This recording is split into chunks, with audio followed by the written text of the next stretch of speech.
The Athletics Can't Wait Jets podcast, your nonstop shop for all things Jets. Now here are your hosts, Tim McMaster and Connor Hughes. Listen safely. Can't wait. The presenting sponsor for today's episode of Can't Wait is Visa, a network working for everyone. Welcome into the Can't Wait podcast. The Jets look for their first win of the season as Derrick Henry and the Titans come to town. I'm Marissa Morris, joined as always by the Athletics Jets beat writer Connor Hughes. We'll get into how the Jets are going to defend Derrick Henry and the Titans offense. But first, like every episode, guess where we're going to start, Connor? With you having your flu game like Michael Jordan? Yes, I'm dealing with a little bit of a sinus infection, but obviously we're going to start this podcast with Zach Wilson. After 3 rough games this week, can Zach Wilson turn the page? You wrote in the lead of your story this week, Connor. 3 games, the Jets have had 3 first half points. In 3 games, they're averaging 6.6 points per game. And after 3 games, they rank 30th in the passing offense, 29th in rushing, and 30th in total yards. Yikes. Offensive coordinator Mike LaFleur took the blame for the offensive struggles this week. What did he have to say? Yeah, I mean, I think that he did his best he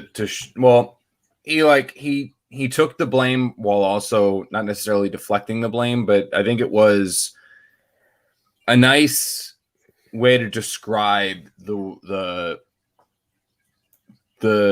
what coaches mean when they say they want to simplify things, because you hear that a lot when a defense is in a rut or when an offense is in a rut or when things just aren't going well for a team on a specific side of the ball. They always bounce back with, simplify things. And LaFleur kind of made reference to that's what he needs to do for the Jets. But the way or what he means by simplify things is not make the offense simpler, but simplify the terminology and explain it to the offense in a different way. Basically try to reach these players, because that's what's not happening with this offense. And I think that's in a way what's not happening with Zach Wilson, because this scheme isn't or is considered extremely quarterback friendly. This scheme is considered the one that's perfect for a quarterback to have success in. And it's a little surprising when you look at Zach Wilson, you see a 55.2 completion percentage, 628 passing yards, 2 touchdowns, 7 interceptions, an 0-3 quarterback rating. Aside from a second half where he looked very good against the Panthers, he did not look good against the Patriots, and he did not look overly good against the Broncos. So this has been a tough acclimation for Wilson, and you've seen it result in, as Salah said, extra hitches, where he's taking, where when the ball should be going out, he's holding it a little bit longer, and that's leading to quarterback hits and sacks. You've seen him see the open player, him see the read that he's supposed to go to, then hesitates slightly, almost as if he's thinking, am I really seeing what I'm supposed to be seeing? And then fire the ball. But at that point, when he fires the ball, it's too late. The throwing lane's closed. It's batted down or it's intercepted. You're seeing a guy that, as the games go on, as these struggles mount in the game, his mechanics and technique are a little worse in the second quarter than the first quarter. They're a little worse in the third than the second, and they're worse in the fourth than the third. I mean, that's when you start seeing him play hero ball, and he's throwing off his back foot. He's throwing into tight coverage. He's bouncing passes. He's overthrowing passes. It's just not great. So how do you not just – so, I mean, again, you have this system that's so quarterback-friendly. Well, why can it be so quarterback-friendly and so great for quarterbacks and all that? And then you have a quarterback that's struggling as much as Zach Wilson is. And basically the reasoning for it is that it is the best system for a quarterback. It is great for a quarterback, but the quarterback needs to know the system before he starts to thrive in it. That's why you kind of saw the year in San Francisco, or 2 years in San Francisco before that offensive system took off. You saw the year in Green Bay where even Aaron Rodgers struggled some before he took off and had an MVP season last year. I mean, it's not one that just, boom, you get it right away. And I think you're seeing Zach and the offense as a whole experience those bumps, experience those bruises, take a few shots on the chin, as Robert Saleh said on Monday with the fighting anecdote and the fighting analogy, or not yet, fighting analogy and anecdote. And it's taking him time before he gets there. So how do you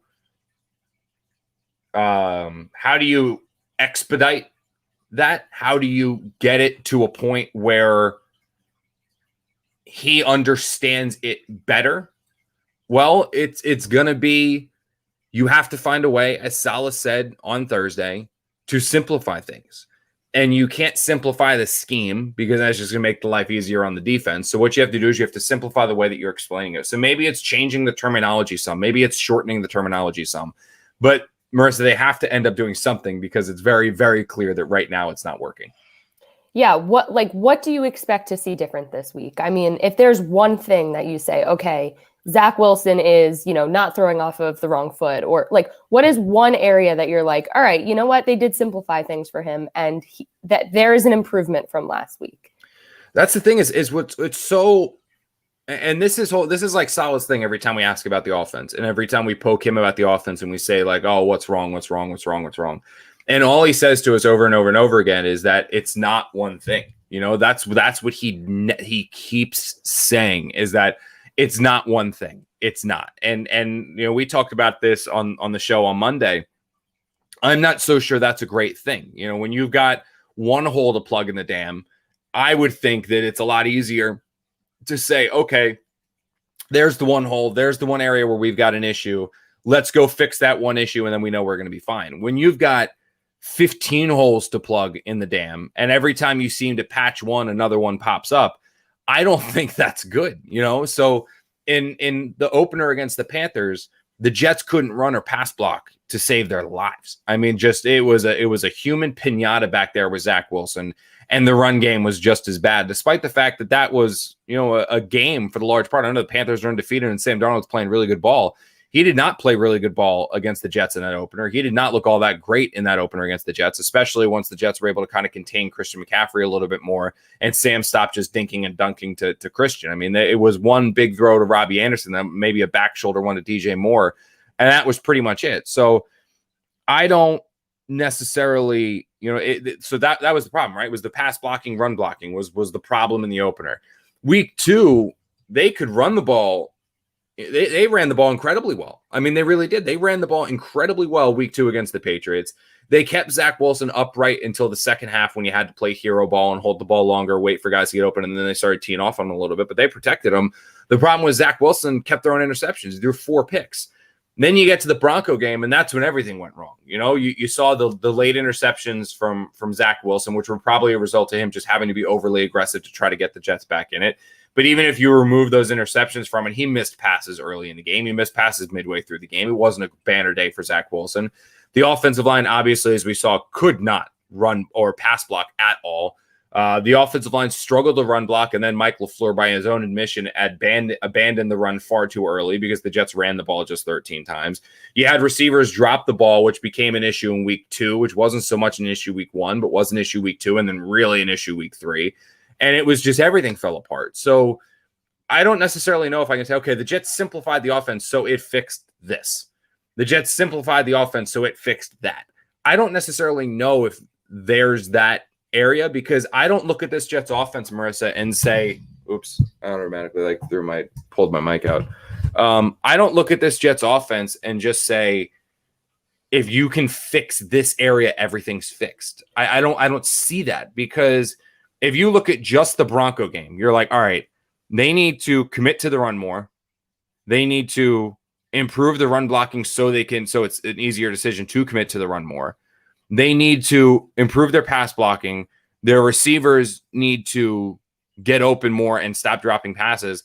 And then Zach Wilson needs to stop the hitches, stop some of the indecisiveness, be more committed to his throws, and get rid of the ball quicker.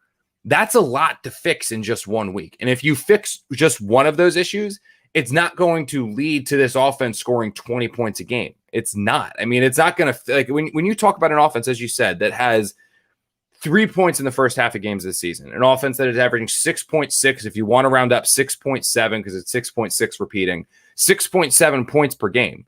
I mean, I think we said this on Monday. All the team has to do is score a touchdown and kick an extra point. And on average, they will beat the Jets. And that's not just an average, because they would have beaten the Jets in week 2 and they would have beaten the Jets in week 3 doing just that. Like that's where we are at with this offense. So if you just fix and you commit to the run game and you fix the run game, well, all of these other issues, that's just going to take you to where you were against the Patriots. If you fix the receivers where they're catching better, but you don't get the run game going, you don't get the offensive line going, Well, that just takes you back to week 1 when you lost to the Panthers.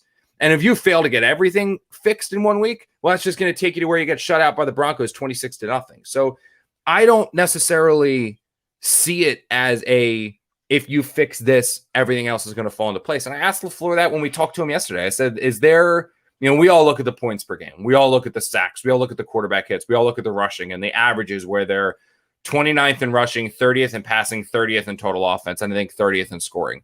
We look at all that, and it's like, oh, look at all those stats, look at all those numbers. Well, I asked LaFleur, like, is there a number that you see that's your analytical version or your statistic where you're like, if we can just fix this? Like, I remember Adam was big on manageable third downs. Like, Adam Gase was big about getting the Jets to manageable third downs, and if he felt the Jets were averaging like a 3rd and 4 or a 3rd and 3, a 3rd and 3 or less, the Jets as an offense would be able to get going. That's what they wanted to get to. And obviously they were never able to do that. And then the offense had a number of problems aside from just that. So I was curious if LaFleur had this is like the number that if we can improve in this area, that'll be fine. And he didn't have that number. He said, there's not just one analytic. There's not just one stat. Maybe he was just saying that because he didn't want to tell me, but that's what he said yesterday. And when you look at the offense, though, I kind of tend to believe him because you don't see one problem where it's like, this is plaguing this team. It's so many different things that I don't know if there's one area I can say I want to see an improvement in. Obviously, you would like to see Zach Wilson not get his ass kicked for 4 quarters. You would like to see him not get beat up with a bat for 4 quarters and run the risk of him getting hurt every time he gets smacked as the game goes on and on and on. And the Titans have 2 pretty good pass rushers in Landry and Dupree that are going to give them some problems. But it's very difficult to answer that question. It really is. Well, one area that we've talked, again, a lot about is the run game. How do they get the run game going? Will this help Zach Wilson if they can actually, get some yards on the ground instead of having him to pass the ball every time? What do you see versus the Titans this week with the run game? Yeah, it can absolutely help them from the simple standpoint of not allowing them to tee off, right? I mean, think back to when the Jets offensive line was playing like Garbo during training camp, right? And the Jets, they were just allowing 6 and 7 sacks a day in training camp. The one thing that Saleh told us over and over and over again, among other things of don't be worried, iron sharpens iron, was that the defense knew that it was a passing drill, so they were able to tee off on them. So the defense, Carl Lawson at the time, John Franklin Myers, Quinnen Williams once he got in there, these guys knew the pass was coming so they could pin their ears back and just go after the quarterback. They could pin their ears back and go get them. And they didn't have to worry about the run. They didn't have to worry about play action. They knew they had to throw the ball, so they were going to go after him and try to get him. If the Jets are unable to establish a run, it's just a game version of that. If you only run 13 of 50 or 60 plays, if you can't run the ball effectively on 1st and 2nd down, it goes back to honestly what Adam was talking about last year. It's that the Jets end up setting themselves up with not 3rd and 3, not 3rd and 2, not where you can get the ball out of the quarterback's hands quick because, you only need 3 yards to get the 1st down. Not where you can still give the defense the fear of the screen, the run still to pick up 2 yards on 3rd down, or the short pass, or even the long pass where everyone comes in short so you can hit them deep. When you have, I should say, with proper grammar, you have 3rd and 9, 3rd and 10, 3rd and 11, 3rd and 8. The defense knows you need to get the 1st down. You're not going to run the ball. So what they can do is they can pin their ears back. And that's what the Jets got themselves into last week against the Broncos, is that Von Miller and all those guys, they knew that once they shut down the run on 1st and 2nd down, once the Jets abandoned the run pretty much in the second half, they knew that Zach Wilson was going to throw the ball. So there was no fear of the run. There was no fear of the draw to Mike Carter. There was no fear of the sweep or the stretch to Ty Johnson. There was no fear of any of that.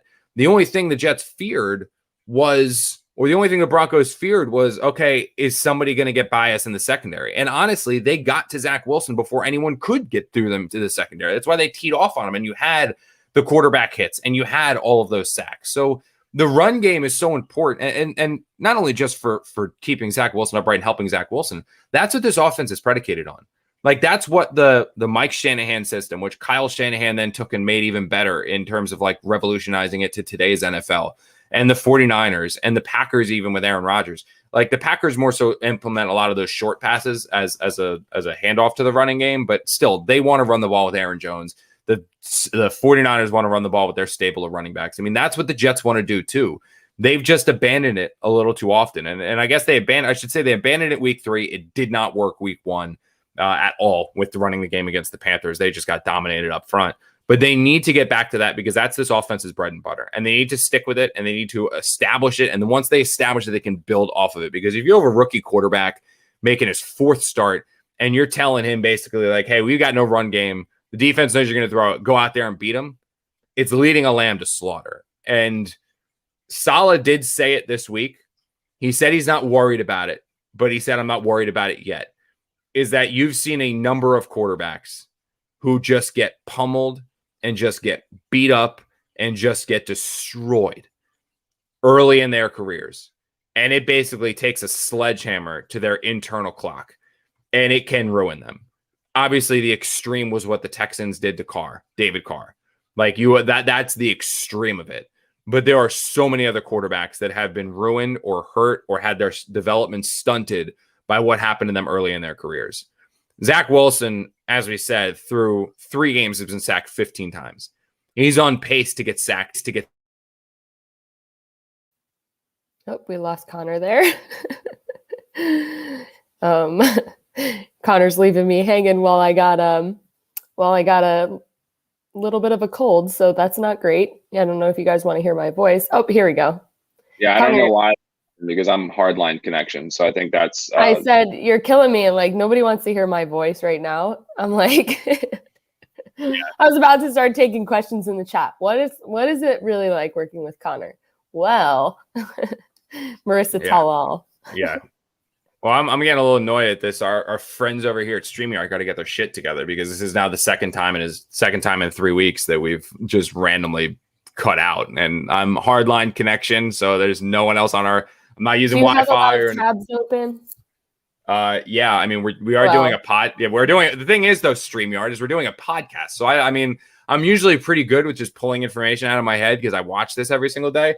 But it is still pretty good to have being able to pull up Zach Wilson's stats on 3rd down. That would be very useful. I don't have to just sit here like I'm in a freaking cave with one like everyone we're back in 1995 and everyone get off the Wi-Fi. I don't even know if Wi-Fi was a thing in 95, but get off the internet. I need it. Like we got to get our stuff together here. Like this is getting a little annoying. And maybe this is because Connor's only 2 sips deep in his coffee and I'm a little ornery right now. Yeah. But I would say I think that's about right.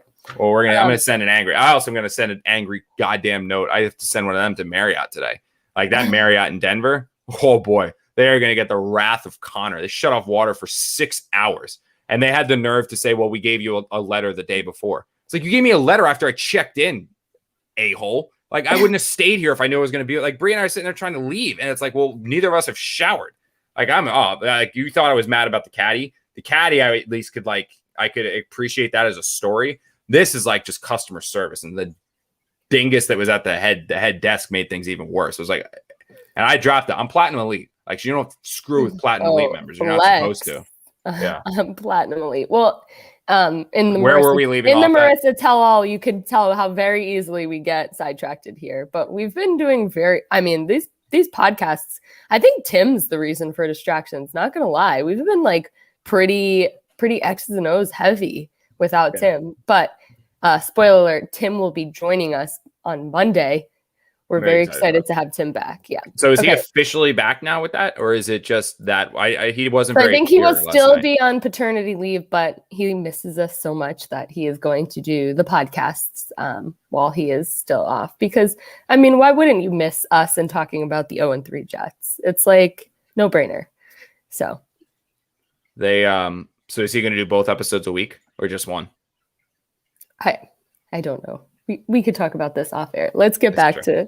What was I saying? Do you remember before I just randomly left? Zach Wilson and his internal clock and him upright, and he's on pace for 85 sacks. Thank you for picking up the slack there. So yeah, like I say, he's been sacked 85 times. He's been sacked 15 times. He's on pace to be sacked. Yeah, he's been sacked 15. He's on pace to be sacked 85 times. He's on pace to be hit well over 100. Forget the pressure, forget the hurries. I mean, dealing with that for 17 games. Well, he's not going to deal with that for 17 games because he won't last 17 games if this continues. But I asked Salah, like, is he worried about that impacting him long term? Is he worried about this having a long-term impact on Wilson? And he basically said, no, not yet. And that's where I think that it's going to, or has the potential, I should say, to change, because you cannot have a quarterback get beat like that. You can't have a quarterback get pummeled like that. You can't have a quarterback just destroyed and beat into the ground and then expect him to just keep getting back up and it not having any long-term implications. We've seen that it does have long-term implications because of what happened to Carr, because of what happened to so many other young quarterbacks that dealt with this. I mean, Joe Burrow came out on the other side, as we saw last night, but he landed on the injured reserve because of bad protection with a torn ACL. And he even made a comment after the game. If you listen to his interview with Colleen Wolfe, he was saying that, these short games or these short weeks are particularly hard on me because of the injury I had last year. So he's still feeling the effects from it. He's still feeling the remnants from it. You want to have that happen to Zach Wilson? And Joe Burrow wasn't hit nearly as much as Wilson has been through these first few weeks. I mean, it's been brutal. So one of the ways that you can alleviate that, one of the ways that you can take some of that pressure off of him is if you're able to get this run game going. At least make the defense think about what's coming. Make the defense question about what's coming, because right now there is no questioning. There is no concern. Aside from that Patriots game in week 1 and week 3 against the Panthers, against the Broncos, teams knew that once they shut down the run, they didn't have to worry about the run anymore, and they could just tee off on the quarterback, and tee off they did. And the Jets can't have that happen to their young quarterback. Well, another reason they're going to need to get the run game going is they are missing some guys at wide receiver. No Jeff Smith, no Elijah Moore, and Jamison Crowder is still questionable for Sunday. How big of a loss are these guys for Wilson and the offense? Well, Elijah's a big one. I know he hasn't gotten going yet, but that's more on Zach Wilson than it is Elijah Moore. I mean, when you go back and you look at the film and you watch the All-22 and you watch the game back, I mean, there's a couple plays like I did find out that the first third down, I think it was a third down where Elijah Moore ran an out route and the ball bounced to him. That wasn't Zach Wilson. That wasn't a bad throw from Wilson. That was Elijah Moore ran his route too deep. Or like that's a timing route, and a quarterback's throwing to a spot, not a player. And Elijah Moore ran his route 2 yards too deep, which is why the ball, or a yard too deep, yard and a half too deep, which is why the ball bounced to him. If Elijah Moore ran the route correctly, that's an easy first down pitch and catch. So, I mean, there's some miscommunication there, and you're going to have that with a young receiver and a young quarterback and that kind of a thing. But Elijah was getting open, and it was just a matter of Zach going from tunnel vision to Corey Davis to seeing the field, opening up more, realizing that, and probably even to LaFleur some too, to call some designed plays just for Elijah Moore and stop going Corey, like go to Elijah Moore. And that one's going to be felt. But now the positive of it does look like Jamison Crowder is going to be coming back. It does look like he's going to be out there on the field. He did a lot more in individual drills from when we were there. He's obviously been a participant heavier than what he has been. We've seen him in the takeoff drill and things like that. So it looks like it is trending towards Jamison Crowder playing. That will help. What I'm fascinated to see now is how the Jets trot those receivers out there, because Jamison Crowder does not have the ability to play outside, and Braxton Berrios does not have the ability to play outside. And do not shoot the messenger when I say this sentence, but the Jets believe that Braxton Berrios is their third best receiver. They believe that their 3 best receivers are Corey Davis, Elijah Moore, and Braxton Berrios. Those are and do not shoot me. This is as you can imagine the chat right now who they're calling to see on Sunday. But I'll just drop I'll get to that. Okay. So that's who they believe are their 3 best receivers are Berrios, and they're at the slot. But now Berrios can only play the slot and Jamison can only play the slot. We learned that under Adam Gase. Those 2 guys do not have the ability to play outside receiver. So if you go Keelan Cole replacing Elijah Moore outside and then Corey Davis outside, who's your slot? I would think it would be Jamison Crowder, because I think Crowder's a better player, but it would not surprise me to see that be a split or even a 60-40 split in favor of Braxton Berrios, just because of how much the Jets love this guy. But that's going to be a little bit of a shot, because you just lose an explosive player. Because of everyone on this offense, you can loop in Corey Davis, you can loop in Crowder, you can loop in Keelan Cole, you can loop in Braxton Berrios. None of those guys are the receiver that has the ability to take a catch and score. None of those guys are somebody that's going to take the top off the defense where you have to be worried about them getting behind for the big play for the touchdown. Keelan Cole did it a little bit in Jacksonville and a little bit in training camp, but he doesn't have the ability to do it like Elijah Moore did it. So you now as an offense lose that big play. You lose that explosiveness. You lose that fear, although you haven't seen it yet in 3 regular season games. From seeing it in OTAs, minicamp, and training camp, you lose the player that can just score at any point in time, and you don't really replace him with anyone. So it's going to be a blow, and as you said, it's going to be even more imperative that the Jets get things going on the ground with this team, because they lose a big piece. Jeff Smith, not so much, but with Elijah Moore, they're losing a lot. They really are. Do you want to get into Denzel Mims? Yeah, we can. Look, if we don't see him this week, it's going to be bad. So, like, I checked in. I know that the Jets, what have been reported by NFL Network is accurate. The teams have been calling the Jets for several weeks about Denzel Mims. I've had that confirmed. I know the moment that he was in, the moment he only had 3 snaps and then was inactive, that's when the calls start coming, because teams look at this guy and they say, okay, he's inactive. That means the Jets don't want him. He's 6'3". He runs a 4.3. Let's give up a pick, try to get him in here and see if we can't jumpstart. In the worst case scenario, alien concept here, we'll design a package of plays that amplify or exemplify his strengths, mask his weaknesses, and just trot him out there and see if we can't hit him for a big play or 2 down the field. I mean, teams started calling, and Joe Douglas probably, I wouldn't necessarily say for his own ego, but maybe a little bit for his own ego, he's not going to trade a second-round pick a year after drafting him. Like, that was a guy that he picked in the second round, a second-round pick. To trade him 1 year after drafting him is brutal. And it won't be known as bad of a pick as Christian Hackenberg was, but that's admitting you failed and you botched so highly in the draft.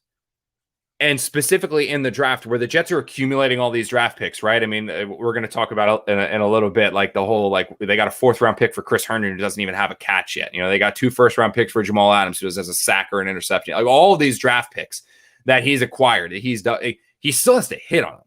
Having draft picks means diddly poo unless you get them. Look at the 76ers and the process, right? Well, they missed on Nerlens Noel. They missed on Julio Okafor. They missed in their evaluation of how Ben Simmons would play with Joel Embiid or Joel Embiid with Ben Simmons. So they had all those picks that Sam Hinkie acquired. They trusted the process. They got the picks.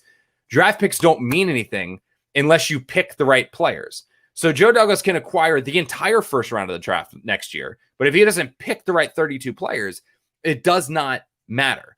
And so for him to just give up on a second-round pick, which is a major piece of this rebuild, it's a major red flag that he not only picked a player, but now that player can't get on the field, and now the Jets are giving up on him. So the Jets aren't willing to trade him, but that doesn't mean Mims doesn't not want to be traded, because there was, like, his representation and him are getting pissed off. They're angry because they have, I've been told their teammates of Denzel Mims that have gone up to him and said, you know, you've had a great week of practice. I don't know why you're not out there. You're one of our top 4, top 3 guys. I have no idea why you're not out there. And LaFleur just refuses to put him out there. The Jets offense refuses to put him out there. Saleh refuses to sign up on him putting out there. I know for a fact that Joe Douglas wants him on the field. I know that. But it's not his decision. Joe doesn't have control over the players that see the field, which is the way that it should be. The coaching staff has control of the guys that see the field, and Mims hasn't done enough for them to see the field. Now, what I'm very fascinated with is that Elijah Moore is an outside receiver.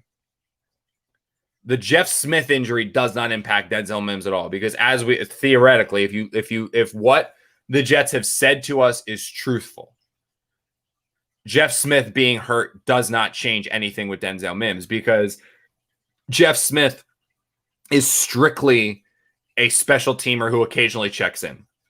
He is, as Adam Gase has said, he's their best gunner. So Denzel Mims, as we've learned, does not play special teams. So that doesn't impact him. That actually might lead to the activation of Vincent Smith.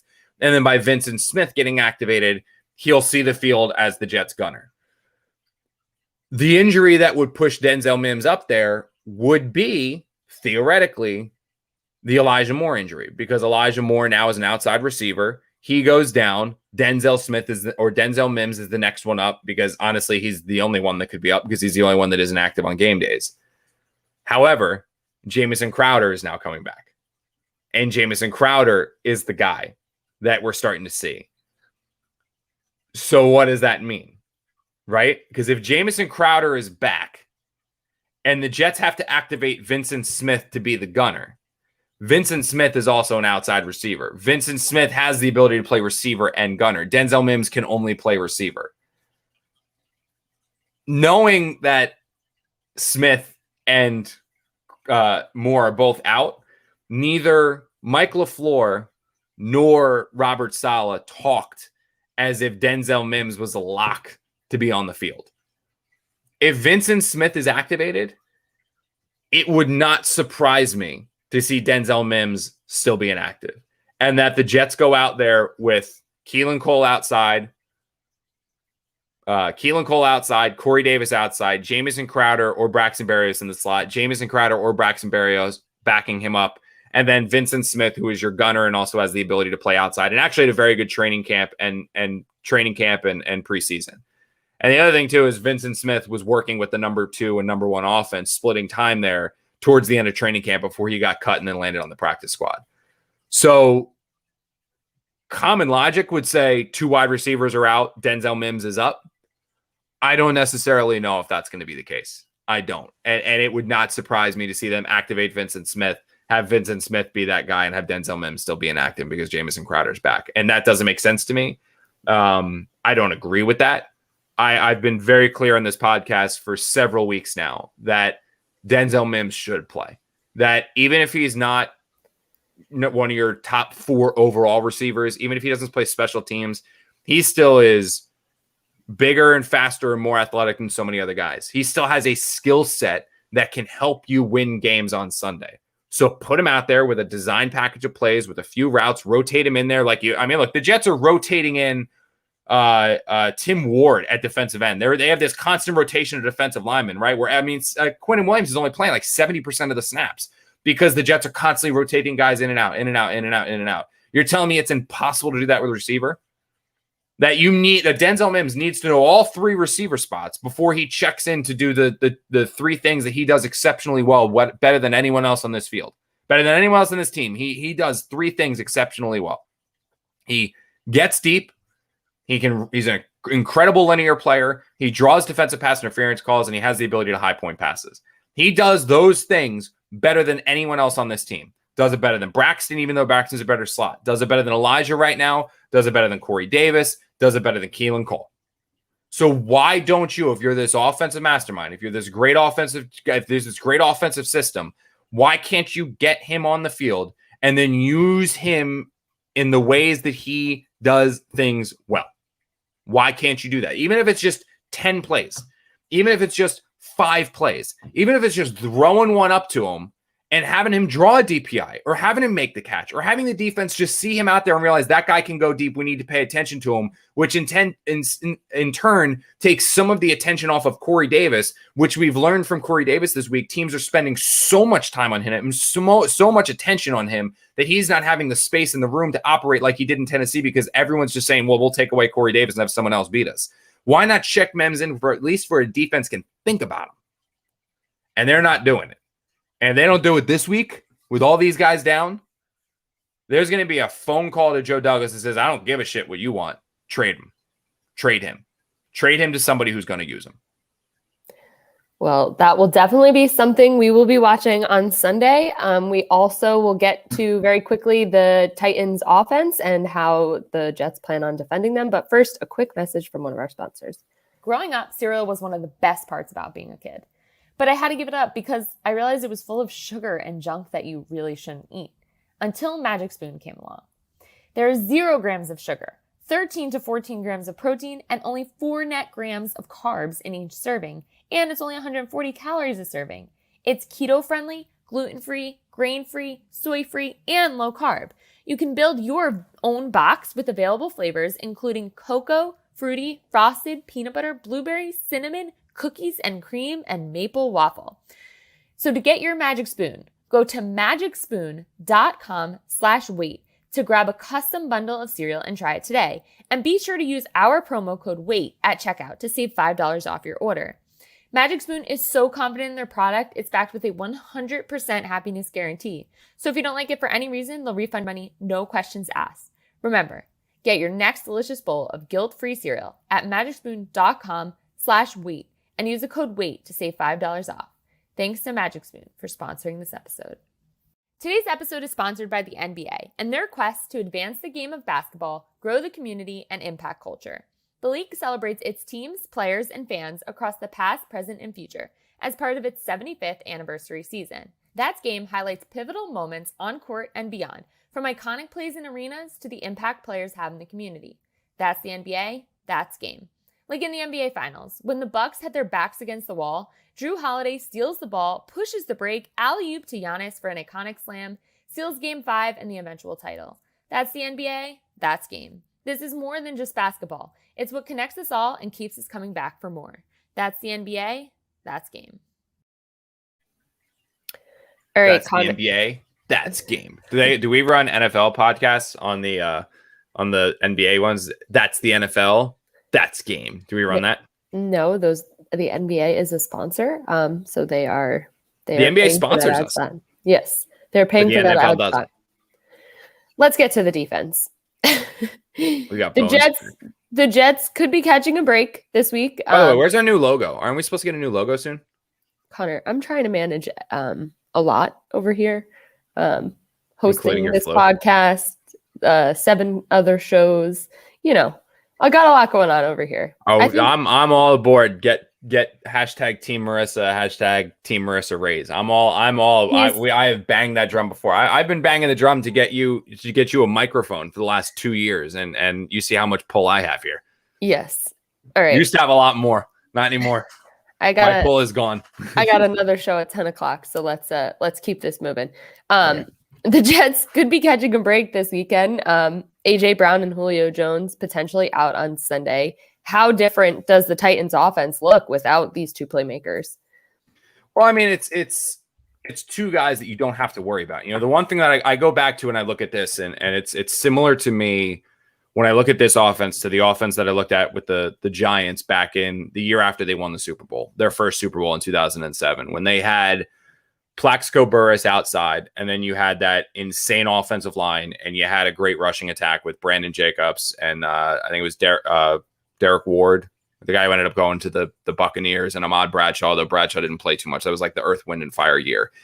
And the thing that made that offense so dynamic that everyone talked about was the rushing attack, because that was the year that Brandon Jacobs and Ward each ran for 1,000 yards. And then Ahmad Bradshaw, I think, had like 500 or 450, 500 yards as well, just himself. But the key cog in that scheme and the key cog in that offense was actually Plaxico Burress. And everyone worked together in that, because you had a receiver that was so physically imposing and so dominant as a deep threat, high pointing the ball, that you had to shade coverage his way, and you had to keep a safety over top, because if you didn't, Burress was just going to destroy one-on-one coverage. But then if you took the safety and you took the coverage and you focused it on Burress, that meant that this great Giants offensive line and those two running backs were going to expose a simple 7-man front. So you had to keep eight to nine guys in the box to shut down the run, but you couldn't keep 8 to 9 guys in the box because you had to focus on Plaxico and take Plaxico out deep. So it was a great mismatch for opponents. And one of the reasons why the Giants that season, if I'm not mistaken, started like 10-0 and were the odds-on favorites to repeat as Super Bowl champions before Plaxico went to the nightclub, hit a gun in his sweatpants, started to fall, reached for it, shot himself in the leg, and then everything went to shit.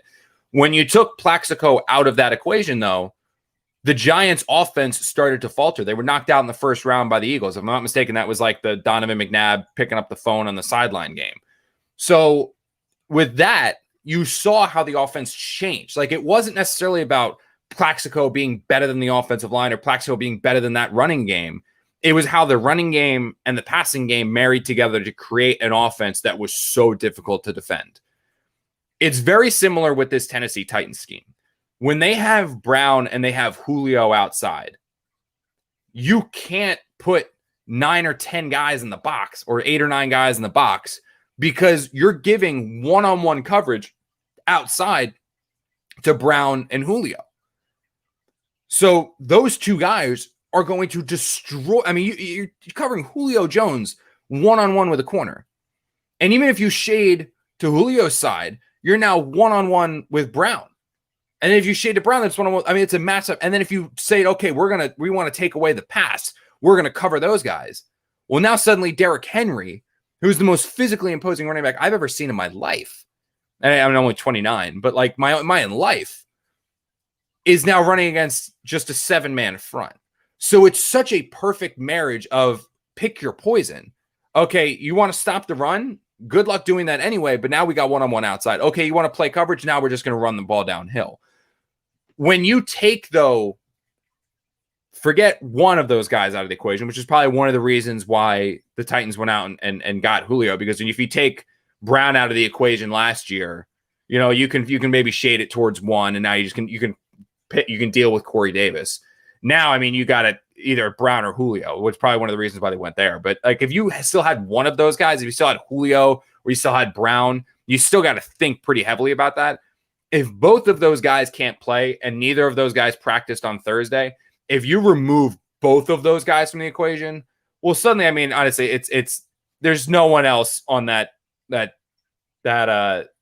Tennessee Titan depth chart that scares you. There's no other receiver that makes you say, oh no. There's no other receiver that makes you say, oh, I have to watch this guy. There's no other receiver that makes you say, like, oh my God, I need this player, blah, blah, blah. I need to shut this guy down. So it allows the Jets to say, okay, and the Jets secondary isn't great by any stretch of the imagination, but it allows them to say, okay, we're going to man up on the outside, or we're going to play our zone on the outside, and we can now put all of our focus on stopping the run. Because I mean, I'm looking at the depth chart. Like you've got, if Julio and Brown don't play, the next three up on the depth chart are Josh Reynolds, Nick Westbrook, Ikine, and Chester Rogers. I'm going to be totally transparent with you, Marissa. I've heard of Chester Rogers. I have no idea who those other two receivers are. Josh Reynolds was on the Rams the past few years. Okay. Texas A&M. Good for you. Wow. Mm-hmm. How did you know? Where's that one? How do you know him? Because that's like a random name to just know, especially the Rams. I don't think you watch Rams football, do you? I just knew he was on the Rams. Okay, continue. Is there a Rams pod? I'm fascinated how you do that name. Yes, we have a Rams pod. 11 personnel. If anyone wants to go check it out. Wow, good. I'm very impressed. I'm very impressed that you knew who Josh Reynolds is. What about Nick Westbrook Akine? Don't know him. Yeah, I've been spending a lot of time with Zach Berman, who can, like, randomly during a pod, Bo Wolf will shoot out a guy, and Zach has to name the college he went to. And almost every time. I'm not a college fan. Every time he gets it, it's so Let me guess. This guy, Josh Reynolds, go for like 150 and 3 touchdowns against your Terps? No. I don't think they played. No, they didn't play them. But hey, you just know them. Good big for you. Maryland game tonight versus Iowa. Battle of the undefeateds in the Big Ten. Go Terps. Yeah. Is it tonight? I might actually watch that one. Yes, I want to see Tua. Or Tua's brother. It's a very big game. Very big game. Yeah, I do want to watch Tua's brother. See if the hype is real. He's going to get my Heisman vote that I don't have. Okay. But seriously, like, just to real quick wrap it up. I mean, the Jets, although Marissa can give you the whole scouting report on Josh Reynolds, the Jets are not afraid of Josh Reynolds. They're not afraid of Westbrook Akine. They're not afraid of Chester Rogers. Like they even as in their current secondary state, even without Marcus May, they're going to feel confident with Mike Carter, Brandon Echols, and Bryce Hall, 3 guys who have played well above expectations and exceptionally well considering what expectations were. They're going to feel confident with those guys keeping those 3 in check. They might catch their first downs, they might get a few plays, but they're confident keeping them in check. So that should allow them to say, okay, we're going to focus all of our attention on shutting down Derrick Henry. Now, can they shut down Derrick Henry? Will they shut down Derrick Henry? I have no idea, because I've never seen anyone as physically imposing as this guy, someone this big. And the way that you stop him is the same thing Jeff Ulbrich said, is the same thing that John Franklin Myers said, is the same thing that Quincy Williams said, is that you just have to run through him, is that you have to find him, hit him, and run through him. Don't arm tackle him, because that's going to kill him. That's going to kill you. Just load the box, get 11 hats to him, and if the first guy doesn't bring him down, make sure 3, 4, 5, 6, and 7 do. Just keep going at him, keep going at him, keep going at him, keep hitting him, try to shut him down. And if the Jets can shut down that run game, which gets exceptionally more realistic to say that they can shut down that run game. It's more realistic to think that if Brown and Jones don't play, which it doesn't look like Brown and Jones are going to play, it makes everything easier. It makes everything so much easier. All right, we are going to go to one more quick break, but after the break, Connor will give his prediction for the game and our can't wait picks. So stay with us. This podcast is brought to you by DirecTV Stream. Does this sound familiar? You've got one device that lets you catch the game live, another that lets you stream your favorite shows, you're watching sports highlights on your phone, and you've got your neighbor's best friend's login for all the good stuff. Well, I want to tell you about a simple way to get all the entertainment you love without the hassle. It's called DirecTV Stream, and it brings your live TV and on-demand favorites together like never before, so you can watch your favorite sports, movies, and shows all in one place. That means no more juggling remotes and no need to buy another device ever again. And the best part, there's no annual contract. So get rid of the clutter and the confusion and get your TV together with DirecTV Stream. You can learn more at directtv.com. Compatible device required. Content varies by package. All right, Connor, we've talked a lot about this matchup. How do you predict the final score, and do you think the Jets could possibly get their first win of the season? No, I don't think they get the first win of the season, but I think they can cover. So I saw the lines fluctuating between like 7.5. The Jets are not one of my best bets. They are not one of my top picks. They're not one that I'm putting any money on this week. However, I do think that if that line's 7.5, I do like, without Brown and without Jones, I do like the Jets' ability to keep this one relatively close, I think. So if I had to bet this one, I would probably take the Jets at home at 7.5 point dogs, because usually when you're home, you usually start with 3 points at least. And so, I mean, I think they could probably keep this one reasonable or keep this one respectable. If Brown and Jones play, that would not be the case at all. But I think they can keep this one close to at least potentially cover. But no, I don't think the Jets' first win of the season is coming this week. I think that the best chance for that comes against the Patriots in a couple, or against the Falcons in London. All right, well, let's briefly get to our can't wait picks. This kills me to say it, but Connor, you are leading the charge at 4-2. I am 2-4, and new dad Tim 1-5. He's got to step up his game. You know, he's been a little distracted the past few weeks. So, Connor, what are the 3 games and 3 spreads you're watching this weekend? First one I'm going to go to, it is the Detroit Lions at the Chicago Bears. Now, I am operating under the presumption that Justin Fields is going to start this game. Not that it matters, because I already put my money down on it, but that Lion team is significantly better than what I expected. They're a team that plays hard, which I guess you'd expect from a Dan Campbell team. Jared Goff, I don't think is overly good, but he's at least giving them competence at the quarterback position. That is something that the Bears did not have last week with Fields. That offensive line imploded. Fields looked like he was seeing ghosts. I mean, that team finished with, I think it was 1 net passing yard, which is just absolutely absurd. So the fact that, I know the Lions aren't very good, I know the Lions haven't won, but the Bears are 1-2. So if you can get the Lions, and I see this line moving, it looks like it's moving in the Lions' direction. When I bet it yesterday, I got it at the Lions +3. I'm going to take that and I'm going to ride. I actually love that game, because I think this is the one where the Lions get their first win of the season. They're a hard-fought team. I think they're going to be able to keep Justin Fields in check. I like so much about that. So for my first bet, I'm going to go with the Lions +3.